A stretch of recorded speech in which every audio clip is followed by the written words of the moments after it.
I don't know, maybe this is just me, but whenever I go back and listen to old Sierra Leonean music, I feel transported. And I don't get this feeling with most music today. Mama was still there in the city, where they look for a place for sleeping. Some of my earliest memories of Sierra Leone feel exactly like that. Not visual, but certain sounds that always feel very close. And the strange thing is that music back then was not even polished masterpiece. Some of these songs were rough, some of them were poorly mixed. Some of them sounded like they were recorded in bedrooms with basic equipment. But somehow they carried a feeling that was bigger than music itself.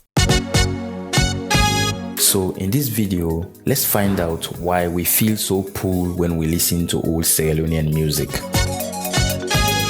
Born in the early 90s, I witnessed the beginning of the Civil War. Although the war officially ended in 2002, its emotional impact lingered long after. However, something else emerged: music. It was everywhere afterwards. Music exploded into public life with a strange mixture of grief, joy, release, survival, and celebration. Looking back now, it almost feels as though an entire generation was trying to emotionally reconstruct itself through sound. It was a beautiful contradiction. Some of the darkest songs became the easiest to dance to. Emmerson sang about corruption, broken system, and political frustration, while Daddy Sarge rapped about failure and social decay. Kao Denero carried the atmosphere of war and struggle in his music.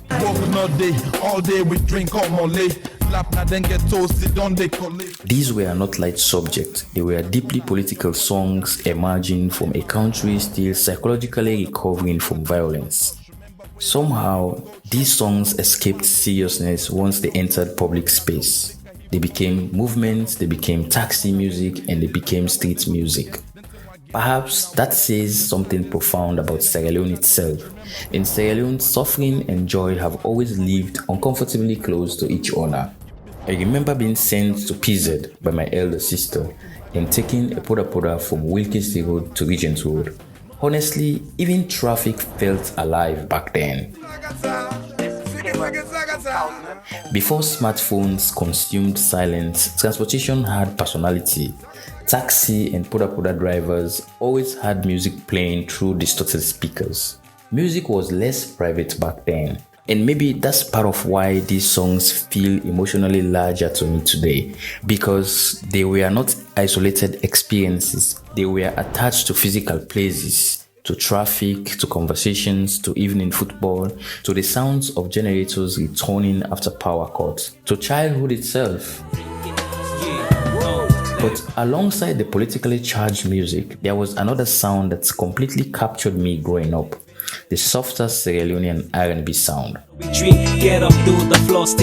That era felt special. Artists like Jimmy B, Kao Denero, Emmerson, CJ, K-Man, etc.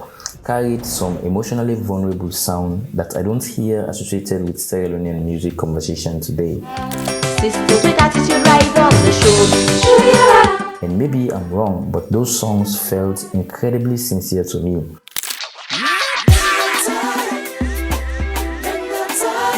It sounded global and local at the same time.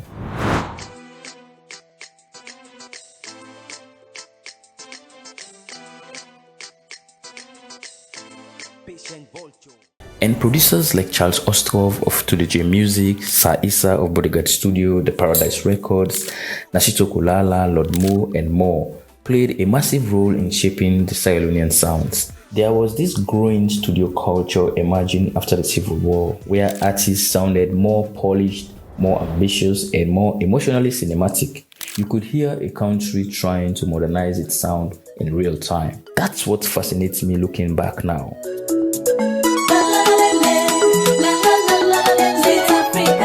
Music was not just entertainment, it was evidence of transition.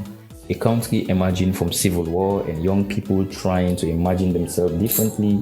Technology was becoming more accessible. A generation trying to feel modern while still emotionally carrying the weight of what came before. And then eventually the internet arrived fully. Music discovery changed forever after that. Now discovery is immediate, infinite and personalized. But something may have been lost in that transition. Back then, songs felt geographically rooted. They belonged to environments the entire neighborhood could emotionally orbit around the same sound at the same time. Today, everyone lives inside a separate algorithm reality. Two people can exist in the same room while consuming entirely different music. Sierra Leoneans! What do we do for push this country go before? And maybe that's why old music feel heavier emotionally. Not because songs themselves were objectively better, but because they carried entire worlds around them. And perhaps that's what music preserves better than anything else. Not history exactly, but the atmosphere, the emotional atmosphere of who we once were. We never did. Wait for make this problem, yeah, so when. Don't clean back home, if I'm with them. The same old system.